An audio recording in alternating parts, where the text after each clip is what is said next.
When did you get in here? Did you sneak up on me? You didn't? Ready for another lecture? All right. Well, welcome to Chapter 4. This is Effective Employee Performance.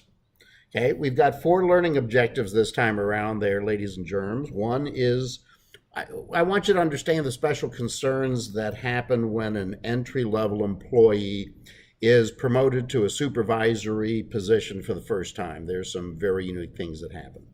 I also want to talk about basic employee motivation strategies in this chapter, and a very tough one is team building. Very popular, very trendy, but not the easiest thing in the world to do. And finally, the last thing I want to talk about from Chapter 4 is the development of employee recognition and incentive programs.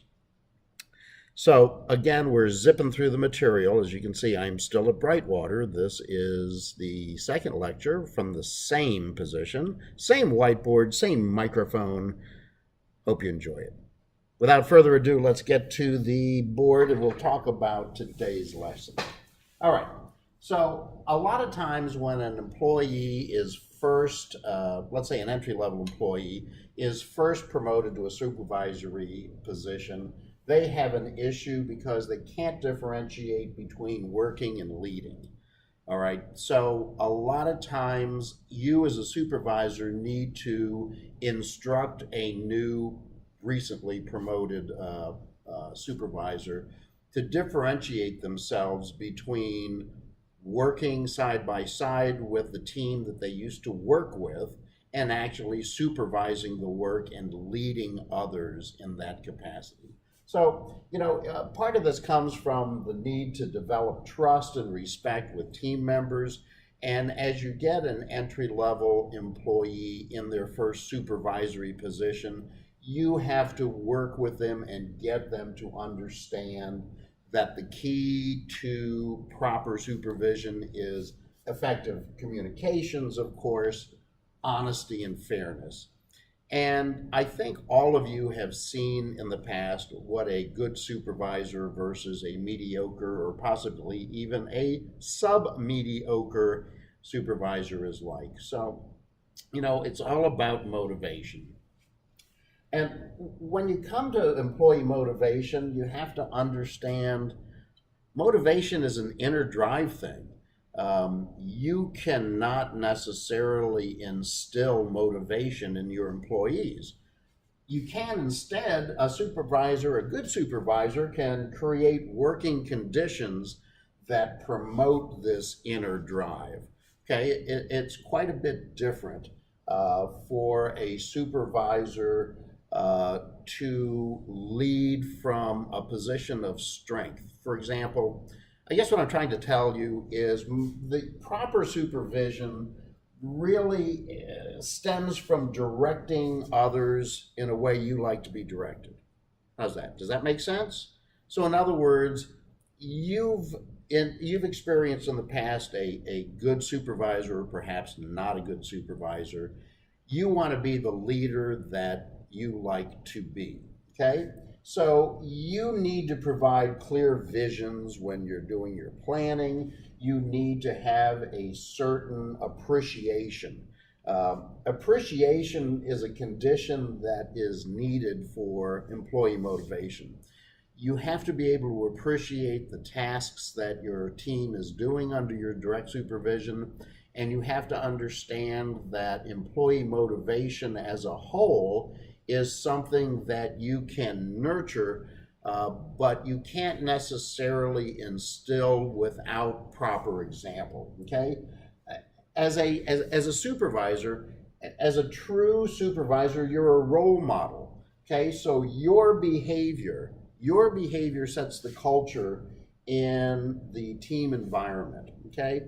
So I want you to understand, as a good supervisor, you need to lead through example. And I think that's one of the things that you will learn through experience as well for developing motivation within your team. But let's talk briefly about team building.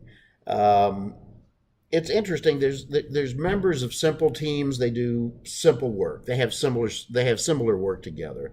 In the hospitality industry, in food service, we refer to these type of teams as relay teams. Okay, because relay teams interact with each other's as when a server takes the order and a cook produces them, and then the server goes back out and serves the actual meal. Of course, there's also problem-solving teams which work together to resolve issues. Good team leaders use several tactics, including the use of interpersonal skills, allowing individual team members to make decisions and create an environment that helps reduce turnover and uses available resources. Okay. Effective teams know the corporation's, the establishment's mission, and they know their role within that establishment. Okay. They develop carefully planned goals that are focused on the team functioning and information flow, very specific assignments, and necessary resources that enable the team to work cohesively together. But teams can't be effective if supervisors use poor management styles, or if there's a high turnover rate, or if a team fails to focus on their goals. When a relay team has a problem in a restaurant, for example, its employees should constantly be reminded that their work affects the entire team. Prime example, you're at a restaurant, it's a Friday night, your lead line cook expediter calls in sick or is a no-show, no-call. Everybody else, there's not enough time to find a replacement. Everybody else on the team has to jump in and cover that missing person's workload, and it's usually shared equally and distributed amongst a well-functioning team. But in a relay team, if there's issues in a relay team, every employee has to be constantly reminded that their work affects everybody else's on the team.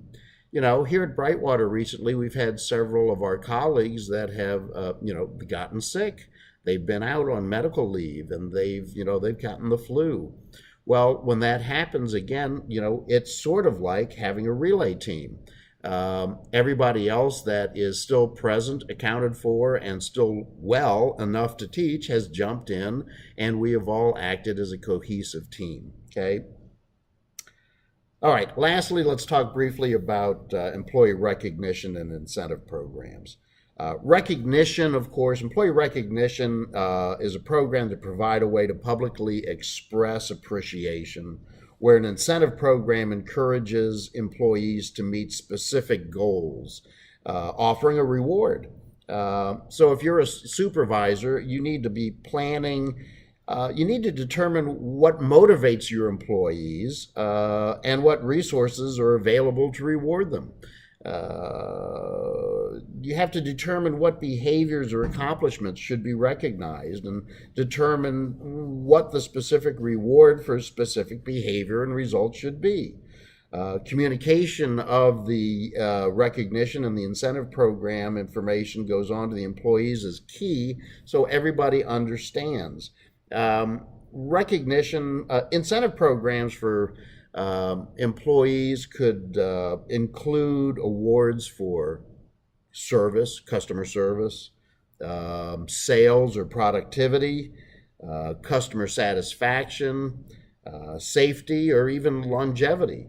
The key to effective supervision, however, within these recognition and incentive programs is to make sure that you have the corporation's resources available and you understand what is a good motivational tool to reward your employees for very specific behaviors.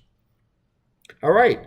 You've now had lectures on chapters 1, 2, 3, and yes, folks, chapter 4 just finished today.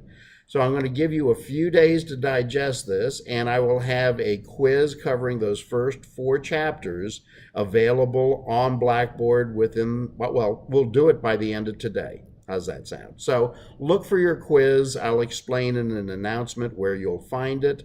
And in the meantime, I'm glad that we've been able to share a few minutes and learn a few things about supervisory management.